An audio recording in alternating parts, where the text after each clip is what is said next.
What is a Souls-like game, you may ask? Well, it's a subgenre of action RPGs characterized by extremely high difficulty, deep world building, often with a dark fantasy setting, punishing combat, rolling, dodging, similar to the gameplay style established by From Software title, like Dark Souls. So this long paragraph which I said is the long definition of Souls-like game. But if you look at the Steam's Souls-like section, it's really different than what I said. Like Steam's Souls-like tag is a double-edged sword. It can be a promise of challenge or a curse of cheap copy. So to know whether these games justify the tag of Souls-like or not, I played these games and I dove into the abyss of Steam and tried the most underrated Souls-like you can ever imagine, with almost zero to few reviews, bad, mixed or positive. I didn't care about the review. I just played them all. So did I find a hidden gem like the next Lies of P, or did I just brainwashed my mind playing all these weird games or cheap copies? Stick around till the end of this video to find the answers of these questions. Without wasting any time, let's begin this video. For this video, I played 4 Souls-like games. One was free, but the other 3 were paid. The very first game I played was this.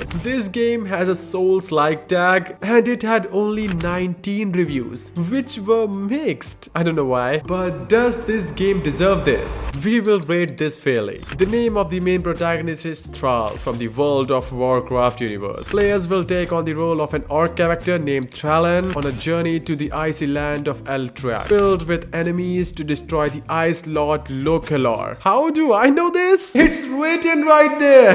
This was the only game which was free. The main menu looked simple. The developers were asking us to buy DLC, of course. I will if I enjoy it. And why is there a continue option there? I haven't even started it yet and I got a continue option. What is that? At first glance in the loading screen, the graphics looks alright and I think I am gonna enjoy it. The game presents us with this cutscene. The voice acting was alright and it seems like our arc is traveling to different worlds for something. The character moves according to how you rotate your camera. You have a health bar and all these movesets. And of course the ultimate Q attack. You can defend, dodge and attack just like Soulsborne games. But hey, this was weird. Every time I press the block button, he shouts. Oh! Yeah, literally he shouts. His attack seems powerful and there were these potions for him to use. One cool thing I noticed was every time you roll, the snow sticks to your back, which was really a good sign and it felt like an indie premium game. And yeah, this definitely gives the vibe of Souls game, but with an enemy POV. I started playing it and just in a few steps I saw these 2 skeletons. And just as I attacked them, this game disappointed me. The combat was awful. And for a Souls-like game, combat is one of the top things to consider. The skeletons were lifeless. Of course, they are lifeless, but they haven't moved an inch with all these strong attacks. They even don't have any stun duration. Their attacks were so bad and unfair. I definitely didn't enjoy killing them. And when I was trying some combos, they just killed me. No chance to block and nothing. It felt like the combat was so unresponsive. Like, look at this. What's the point of all these combos and special powerful attacks if the enemies are like this? Blocking doesn't save us. The enemy will still hit you no matter what. You died popped up just like Dark Souls. Okay, this time I'll definitely show them. Somehow I defeated them, but oh boy, it wasn't fun. I progressed and found another group of skeletons. I killed them and then I found another and another and another. Wow, now I'm just gonna ignore them now. And I started ignoring these skeletons and after a few tries, I found this cave. Finally. Can I roll and destroy these barrels? No? Sad. But can I destroy them? Yep, I can. I don't know why, but this game suddenly dropped its frames. Like everywhere it started stuttering. Oh, I have an RTX 3070 by the way. I found this undead and literally struggled to kill this one guy. Not because he was hard, he was just standing there and watching me dance. I was struggling because the combat was shit. It even glitched. The door was locked and asking for eyes. Not one key, but keys. Fine, I somewhere missed something. I went back on my adventure and hey, I found in a chest, but it was the second one, and there were 2 more to go. So I traveled back and back. I explored, ignored all these foolish, lifeless guys, and found all the keys. God, now I can make progress. Finally, I opened the door, got some relics, a chest, and a save point. Hey, wait. Are those spiders? I hate spiders. I don't want to play this game anymore. But I pressed on. I tried to kill all these spiders, but there is no knockback. No matter how hard I try, they keep grouping up. Damn, this game was almost fun, but I hate its combat. I explored this dead dungeon for almost 20 minutes now. I found this chest with an armor set. I got this new hammer, but I died and I respawned. But of course, it's a Souls-like game. I won't be losing my progress. But I explored another 20 minutes and literally found nothing. I don't even know where to go next. This was just a dead end. Now let's rate this game and see if this game really got what it deserves. So this game impressed me with graphics and overall animations. It's actually fine. The attacks look powerful, but the only thing this game has similar with Souls games is dodge and block, which don't work 90% of the time. The story is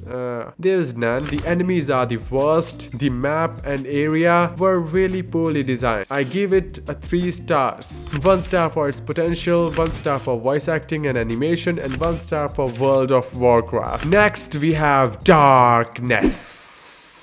Great! The name said it all. The game wasn't even a real project. No chance I was gonna buy it, no. Okay, so I bought it. And first of all, the music was loud. And there's no option to lower it. The game started with a first-person perspective. I could switch it to the third person as well. It took me some time to figure out how exactly this game worked and who was this guy. I had to pick any weapon from here. Didn't matter, all were the same. And press 7 to start. Wait, I had to select these weapons again? Great. I just started the game and I died. Wow, let's do this again. I said I needed 5 statues to eliminate the dragon. Oh, so there was a dragon, dude. The graphics looked crazy. Let's hope the gameplay was too. Well, spoiler alert, it wasn't. The game was basically one-hit kill. Either I killed my enemies or they killed me. I could roll, I could dodge, and even the enemies could roll and dodge. The best part was everyone looked the same. Even I looked like the enemies. I kept trying again and again, but kept dying again and again and again. I wanted to give up because the combat was bad, but then I realized I actually paid for it. So I decided to perform my ultimate move. Ignore. I ran past every enemy and they didn't even disappear. They even spawned from behind randomly and they made weird noises. I explored this area and found 1 more statue. I explored everywhere and randomly died multiple times. At every corner of this castle, I hoped to find something, but I couldn't because there was nothing. I couldn't believe I paid for this game.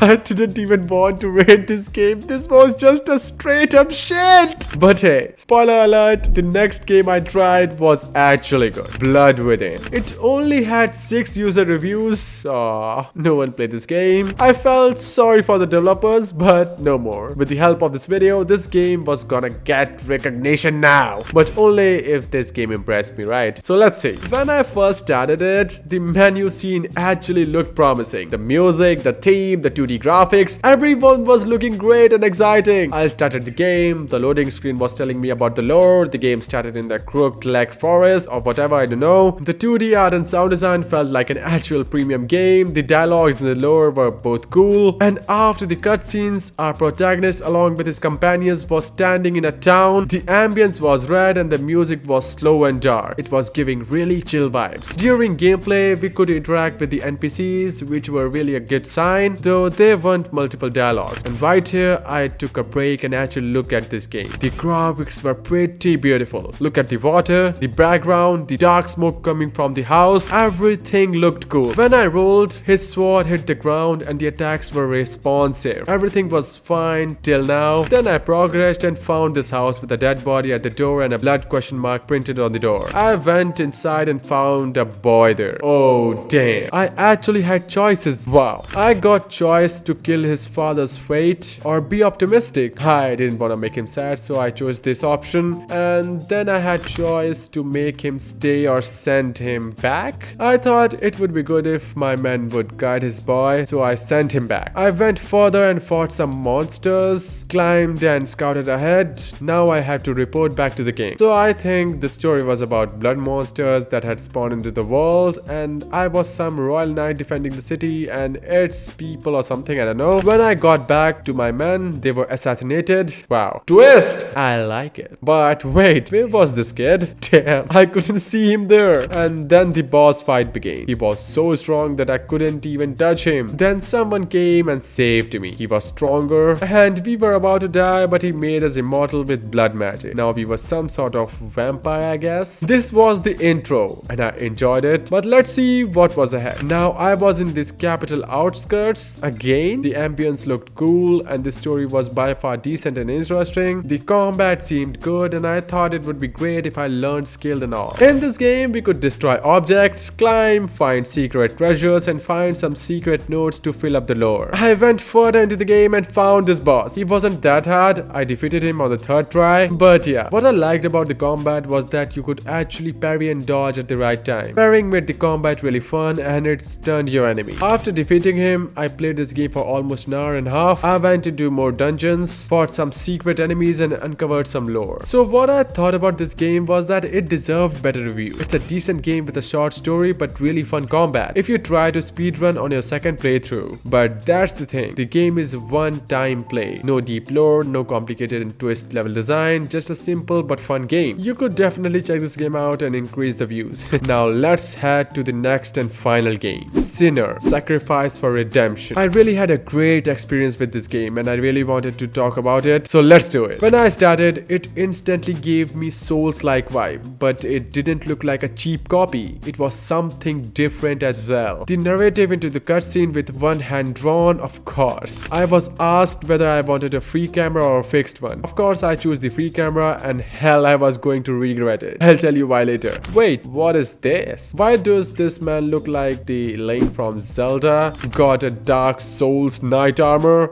Well, the graphics seemed really nice. The overall vibe and the world were dark and intense. And when I first dodged printed, I saw these shadows getting released from the character and the sound coming from our armor and footprints. This game looked really premium. I tried jumping from the edge and I actually could jump down, which was cool. My way back was blocked by the magical wall, so I headed forward. I killed these enemies. They could block, dodge and do random attacks. Overall, the combat was really like Dark Souls. I could even parry their attacks. After killing them, I got into this white light and then entered this area where I prayed for this stone and it asked me to sacrifice, so I did. Okay, before I talk further, let me explain what's going on, which I actually understood much later in the game. In this place, there were total 7 graves reflecting the 7 deadly sins: pride, envy, gluttony, greed, lust, sloth and wrath. And in each grave, you had to sacrifice some of your power, for example 20% of your health or your armor or your consumables, etc. And then you have to face the boss reflecting a particular sin, and when you defeated it, you could collect your sacrifice and challenge a different boss. Killing all these bosses were necessary to progress in the game, and every boss here was really difficult and well designed. And now you can understand why this game was actually called Sinner. One thing I liked about this game was that it was really highly detailed, like how I was running with the heavy swords and it touched the ground producing sparks. The stone I was touching right now was from the sin of greed and the boss's name was Greedy Fias Dealers. I sacrificed my health and stamina and a boss cutscene started to the lower. Then I faced this annoying boss. He released gas and had a really annoying attack pattern. No doubt this boss was hard and annoying, but I had to say the boss battle was well designed. It definitely wasn't perfect, but it was really great. The boss had phases, they got stronger over time and had really weird attack patterns, which were annoying but good. I died dozens of times and retried every time. I tried everything, only attacks, long swords, only consumables. 3 times I almost killed him, but I died. And at the end, I thought I could retreat and explore more, which was a good idea because then I understood the 7 deadly sins and the 7 boss concepts. So I tried fighting different bosses. For example, this one, his name was Proud Roads and he reflected the sin of pride. I had to sacrifice my attack power to actually fight him. I entered the boss arena and saw this cutscene. He was sitting there and then jumped into the arena. I had to say, this boss was really interesting. He didn't have a lot of attack patterns, but he didn't annoy me much. I almost defeated him twice but died. And then I defeated him with the use of consumables and attacks. It was fun. Then I fought Gluttonous Chamber Loose. He was very easy and I overused the consumables. I threw all my grenades and sparkling arrows in the mid-fight. He tried to swallow me many times, but overall, this fight was really easy and I defeated him on the first try. Then I faced the Sin of Wrath, the boss was really interesting because it wasn't a normal boss fight. He came from the lava and the platform was really small. He shot some arrows and fireballs which I had to dodge, and he punched me to throw me out of the arena. And once he punched the platform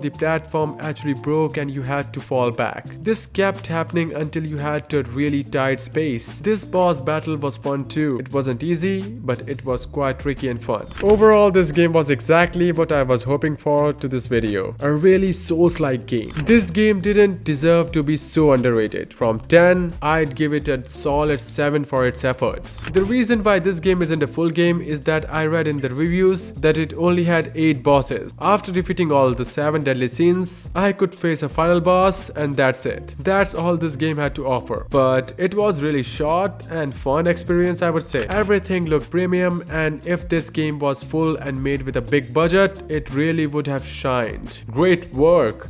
Sad. The video is about to end. I wanted to play and talk more about the Souls-like games, but let's leave that for another video. I'll continue making videos on this series, but only if you guys support me. So please do support me and the good games I played, but not the first 2 games. The Darkness one, that was a piece of shit.